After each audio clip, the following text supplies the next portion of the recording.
At least 10 people, 9 of them German citizens, are killed in a blast in Istanbul. Turkey's prime minister says the suspected suicide bomber is a member of the Islamic State from Syria. The UN postpones Yemen peace talks for at least a week amid the ongoing feud between Sunni Saudi Arabia and Shiite Iran. And Israel takes possession of its 5th German-made Dolphin-class submarine, widely believed to provide Jerusalem with a second strike nuclear capability.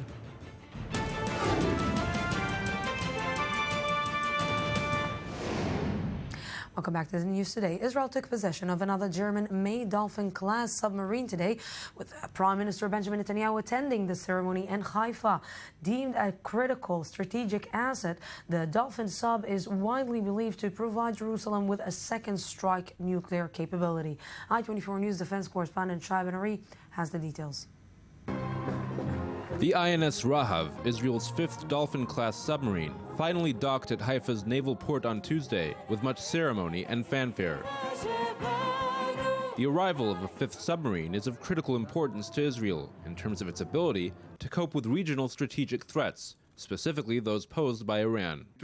This submarine will be equipped with advanced technology developed in Israel. These means will help us both defensively and offensively, as a clenched maritime fist. INS Rav, as well as the other Dolphin-class submarines, is capable of launching Popeye turbo cruise missiles with a range of up to 1,500 kilometers, and reportedly these can actually be equipped with nuclear warheads. Each additional submarine of this type provides Israel with greater options and flexibility, especially in terms of retaliating against a potential Iranian attack. Our fleet of submarines is used to deter the enemies striving to destroy us. They will not achieve their goal. They should know that Israel is capable of striking with force against anyone trying to harm it. Israel's 5 Dolphin-class submarines are all German-built, and the German government, in fact, covered a third of INS Rav's cost, amounting to 135 million euros. A U.S. State Department cable published by WikiLeaks indicates that the Dolphin submarines may have been funded partly with Holocaust reparation funds, though neither government has ever confirmed this. The relationship between Israel and Germany is one that includes a terrible past, interwoven into it history, but also a future. A strong and unique relationship. It is symbolic that the INS Rahav is the largest submarine built in Germany since World War II.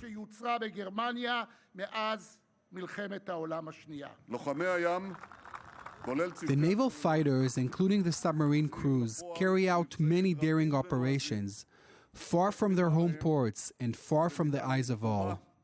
A 6th Dolphin-class submarine will be delivered to Israel in the coming years. It will be named Dakar, after the Israeli submarine which sunk mysteriously in the Mediterranean in 1968, with a loss of all 69 crew members.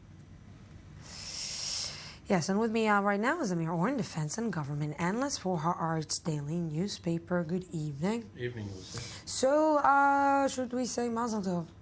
No, but we can say hello submarine rather than yellow submarine. Hello submarine.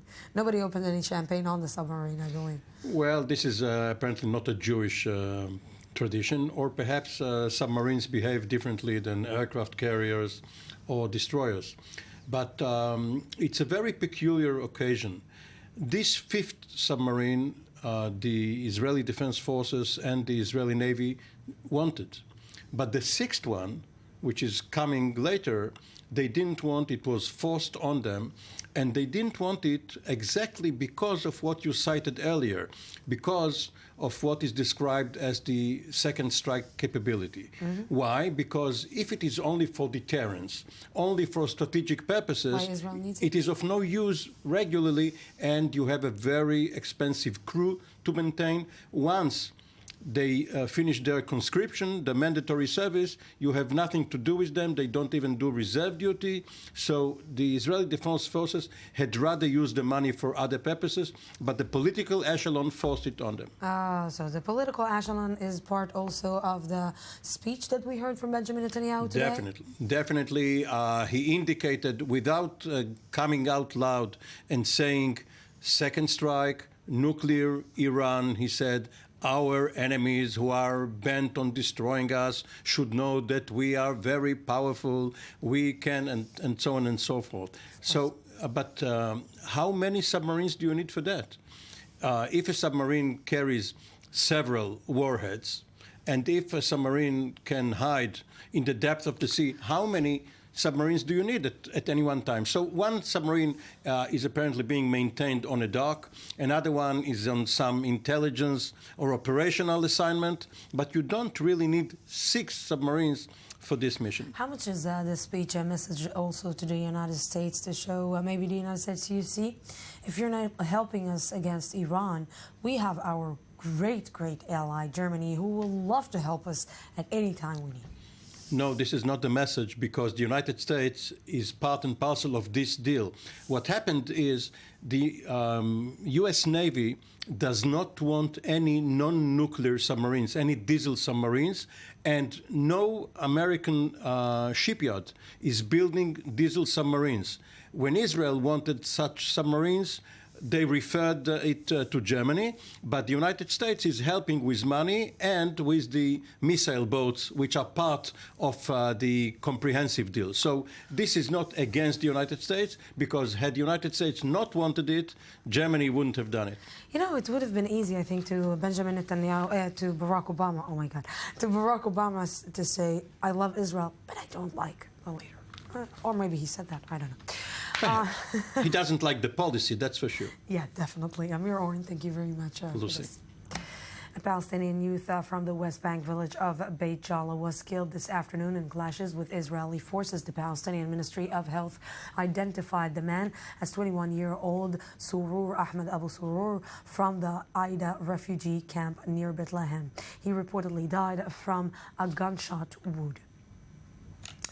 The fallout from the mass sexual assault in Cologne on New Year's Eve continues, with Germany outlining new plans today to speed up the deportation of foreigners who commit crimes. I-24 News correspondent Shani Nachshoni has the latest. 12 days after the New Year's Eve events in Köln, more horrifying details have surfaced. The multiple sexual harassments and rape incidents in the train station were apparently a part of a cruel game called Taharush. In this game, the men form 3 circles and surround a Western woman. The men in the inner circle harass the victim, those on the second circle watch, and the third circle men distract the public from what's going on. If there are enough men in the inner circle, they undress the woman and she's gang raped. German Chancellor Angela Merkel cancelled her trip to the financial summit in Davos and said Germany is vulnerable. Und jetzt sind wir plötzlich gefordert. Now, all of a sudden, we are facing the challenge that refugees are coming to Europe, and we are vulnerable, as we see, because we do not yet have the order, the control that we would like to have. Noch nicht so haben, wie wir uns das wünschen. Köln police received 500 complaints of sexual assaults. 19 men were arrested, none of them a German citizen. 10 of the detainees are refugees who arrived to Germany during the past months. The assault in Köln is contributing to the rise of protest groups like Pegida and to an increase in racism. Immigrant issues have become so sensitive that in the online Der Spiegel edition, the newspaper decided to cancel Surfer's option to comment on articles in the subject due to multiple racist remarks against refugees. Germany's neighbor to the north, Sweden, is also dealing with a similar problem. Swedish police ordered an investigation into allegations that officers covered up accusations of sexual assault by mostly migrant youth at a music festival in Stockholm in August. Yes, this matter will not go unnoticed. We have to get to the bottom of this. If there is any veracity to this information, it has to be remedied, and we have to see if someone has done wrong. This will be investigated. Two liberal values, women's rights and refugees' rights, appear to be clashing as Europe struggles to ensure that they do not become altogether incompatible. And joining us right now is Anika Rothstein, a journalist and political advisor. Good evening. Thank you very much for joining me. Thank you for having me. So, Anika, let's start examining the situation. We're seeing that Angela Merkel, with all the criticism that that she's getting, she's still standing still regarding this specific situation and regarding the situation of the migrant crisis in Europe. And what I'm asking myself, when I'm hearing Angela Merkel, maybe Europe is not handling this as well as it needs. Maybe Europe, the lack of plan that Angela Merkel is talking about, maybe at the end of the day, when you don't have a plan, you will have this on the streets. Well, yes, I agree. And there is a sense of naivete, I think, from European governments. When we import a culture, it's a sense of cultural relativism that has been predominant in Europe for a long time. And what we fail to understand is that there are cultural differences. And we have failed to implement a plan for what to do when we bring, these groups of young men, predominantly single men who have come here alone from Afghanistan, from Iraq, from Syria. There is a different culture. There is a different view on women, a different kind of patriarchal society where you have these cultural differences. And when we refuse to acknowledge that, we get ourselves into these kinds of situations, and we will continue to do that unless we face what's actually going on. I couldn't describe it better, but I'm watching the situation from here. So we're also here in Israel experiencing problems about the way that refugees and migrant seekers and migrants are behaving in the society because the differences, like you're saying, of social and different culture. I'm asking myself, today we're hearing on the news that the media is not putting this on the table and not reporting about this because it has a fear that it will make racism increase in the country. And I'm asking myself, how come? How can a media not be, not put this on the table and talk about this when we understand how much responsibility we have to talk and to bring these things on the table? Well, unfortunately, it's even worse than that. What was just released today, not even an hour ago, is internal memos from the Swedish police saying that they should not describe any assailants to the media, to the general public, meaning that they should not give identifiers such as race or ethnicity or general descriptions of an assailant because of a fear that it will play into the narrative of the far-right party, meaning the Sweden Democrats. And by saying that, they have also taken a political stand.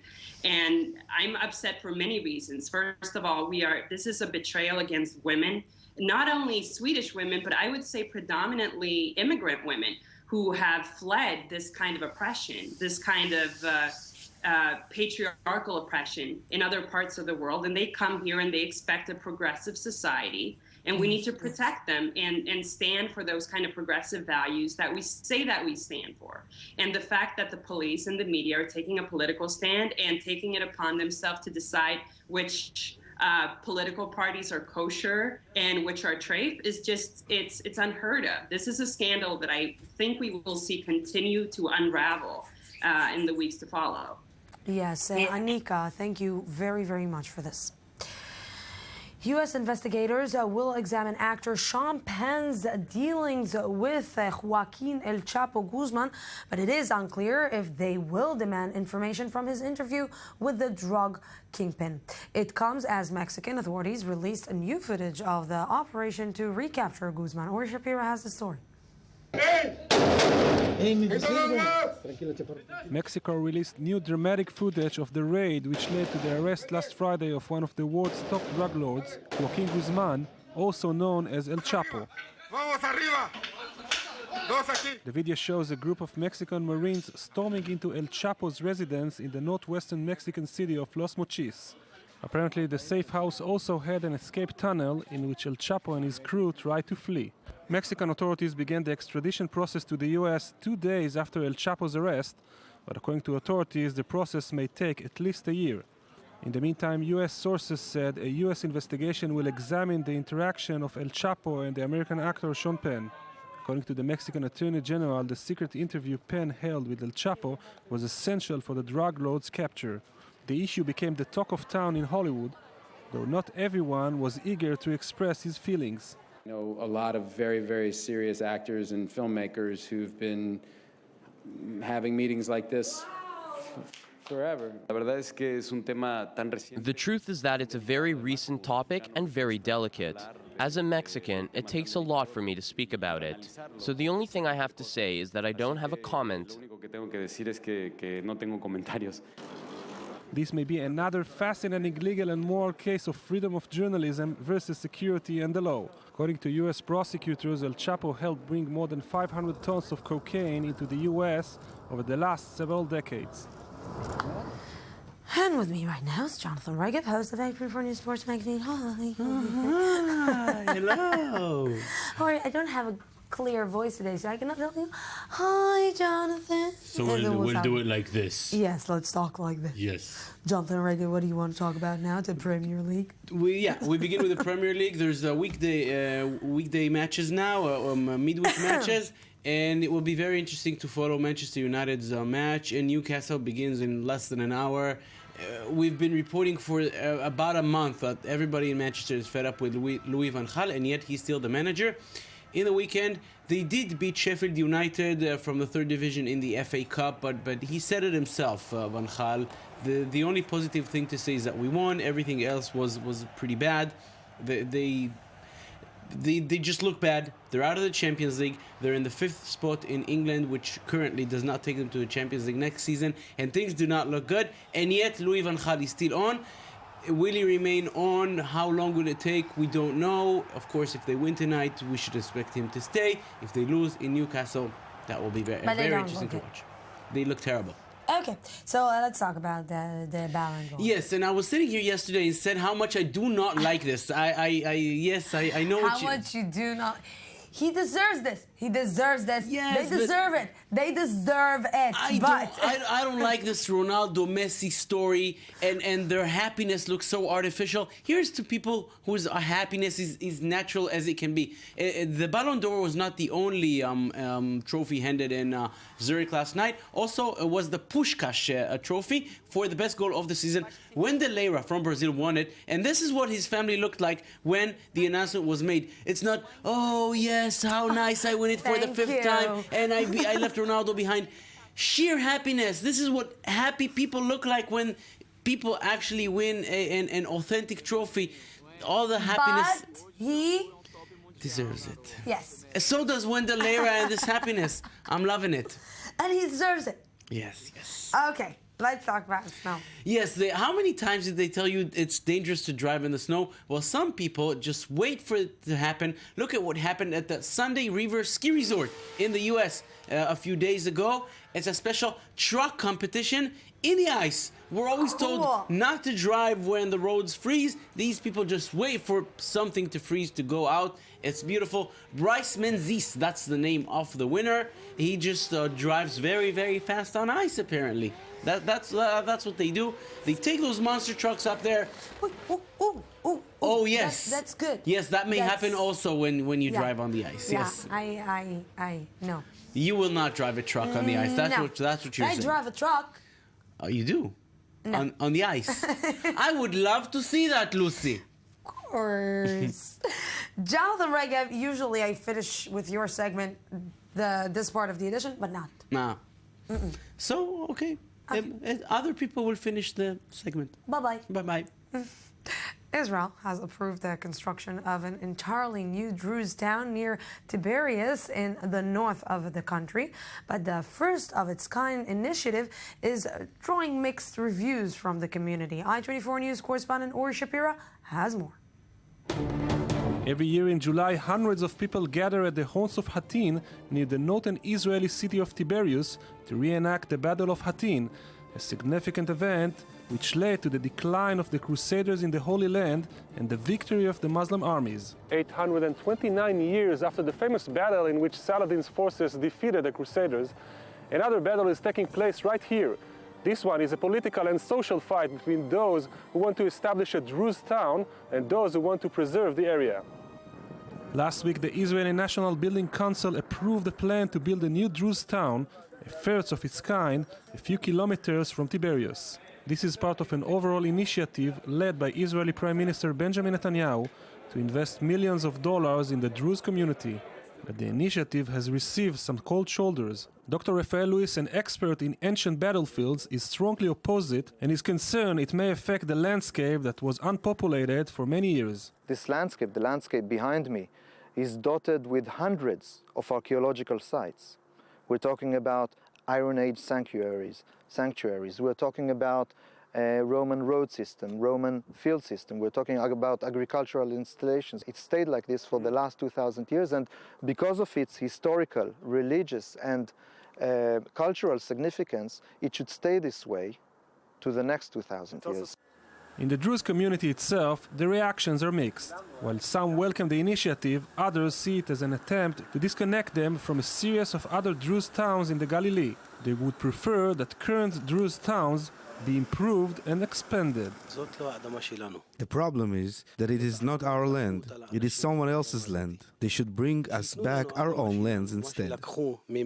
What do we want to see as a new village on the Galilee and on the Carmel, where our young generations can live beside our families? Otherwise, why there is a case to build a new village?